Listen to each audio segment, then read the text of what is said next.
வணக்கம் நண்பர்களே. அம்மா வெஜ் பிரியாணி செஞ்சிட்ருக்காங்க. இது வீட்டுக்காக செய்யலை, கோயிலில் பிரசாதமாக கொடுக்கறதுக்காக அம்மா சமைச்சிட்ருக்காங்க. கோயிலில் பிரசாதமாக, அதாவது வீட்டுக்கு செய்கிறத விட பிரசாதமாக கொடுக்க போகிறது அம்மா ரொம்ப பார்த்து பார்த்து செய்வாங்க. ஏன்னா கொஞ்சம் சாப்பிட்டாலும் அதில் யாரும் எந்த குறையும் சொல்லிடக்கூடாதுன்னு அம்மாவுக்கு எப்போவுமே. ராஜகணபதி கோயிலுக்கு கொண்டுட்டு போய் அம்மா பிரசாதமாக கொடுக்க ஆரம்பிச்சிட்டாங்க. இன்றைக்கி விநாயகர் தங்க கவசத்தில் இருந்தார். அந்த சாப்பாடு இன்றைக்கி அவ்வளோ, அந்த பிரசாதம் ரொம்ப டேஸ்ட்டாக சுவையாக இருந்தது.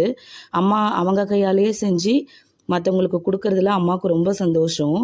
அடிக்கடி அம்மா இந்த மாதிரி கோயிலில் போய் பிரசாதம் அவங்க கையாலேயே சமைச்சு கொடுக்கறது வழக்கமாக வச்சுருக்காங்க. இன்றைக்கி ராஜகணபதி கோயிலில் தரிசனம் பண்ணிவிட்டு பெருமாள் கோயிலுக்கு போனோம். அங்கே ஆஞ்சநேயரும் தங்க கவசத்தில் இருந்தார், அங்கே பெருமாளும் தங்க கவசத்தில் இருந்தார். எல்லா சாமியும் பார்த்துட்டு புத்தாண்டு நிறைவாக சாமி கும்பிட்டுட்டு சந்தோஷமாக வீட்டுக்கு வந்துட்டோம் நண்பர்களே. நன்றி. சப்ஸ்கிரைப் பண்ணுங்கள்.